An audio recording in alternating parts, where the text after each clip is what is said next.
ലണ്ടനിലെ തെരുവുകളിൽ ചുവന്ന പാൻ കറകൾ വലിയ വിവാദത്തിന് തിരികൊളുത്തിയിരിക്കുകയാണ്.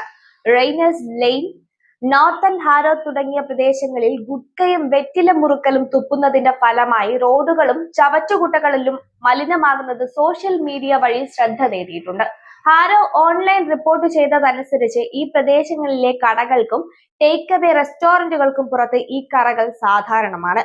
വൈറലായ ഒരു വീഡിയോയിൽ ഒരു ലണ്ടൻ നിവാസി തന്റെ വീട്ടുമുറ്റത്തെ പാൻ കറ തുടയ്ക്കുന്ന ദൃശ്യം കോപാകുലനായി കാണിക്കുന്നത് വിവാദത്തിന് ആക്കം കൂട്ടി. ഈ വൃത്തികേടിന് ഇന്ത്യൻ കുടിയേറ്റ സമൂഹത്തെ കുറ്റപ്പെടുത്തുന്ന കമന്റുകൾ സോഷ്യൽ മീഡിയയിൽ, പ്രത്യേകിച്ച് ഇൻസ്റ്റഗ്രാമിലും എക്സ് പ്ലാറ്റ്ഫോമിലും നിറയുകയാണ്. ഇന്ത്യക്കാർ അവരുടെ കാര്യം ചെയ്യുന്നു എന്നും വിസ നൽകുമ്പോൾ പല്ല് പരിശോധിക്കണമെന്നും വിമർശനാത്മകമായ കമന്റുകളും ഉയരുന്നുണ്ട്. ലണ്ടനിൽ വലിയ ഇന്ത്യൻ സമൂഹമുള്ളതും ഇന്ത്യയിൽ പാൻ മുറക്കൽ ഒരു സാംസ്കാരിക ശീലമായതും ഈ ആരോപണങ്ങൾക്ക് കാരണമാകുന്നു. എന്നാൽ ഇന്ത്യൻ സമൂഹത്തിനുള്ളിൽ തന്നെ ഞങ്ങളുടെ പേര് നാണം കെടുത്തരുത് എന്ന പ്രതികരണങ്ങളും ഉയർന്നു വരുന്നുണ്ട്.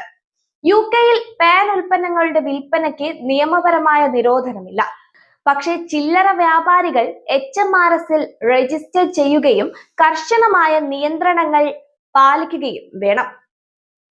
എന്നിരുന്നാലും പൊതുസ്ഥലങ്ങളിൽ തുപ്പുന്ന ശീലം ശുചിത്വ പ്രശ്നങ്ങൾക്ക് കാരണമാകുന്നതായി നാട്ടുകാർ ചൂണ്ടിക്കാട്ടുന്നുണ്ട്. ഈ പ്രശ്നം പരിഹരിക്കാൻ കർശന നടപടികൾ ആവശ്യമാണെന്ന് ഹാരോയിലെ താമസക്കാർ അവകാശപ്പെടുന്നു. പാൻ മുറുക്കൽ ഉപയോഗിക്കുന്നവർ ഉത്തരവാദിത്തോടെ പെരുമാറണം. അവർ ഓർമ്മിപ്പിക്കുന്നത് ഈ കാര്യം തന്നെയാണ്.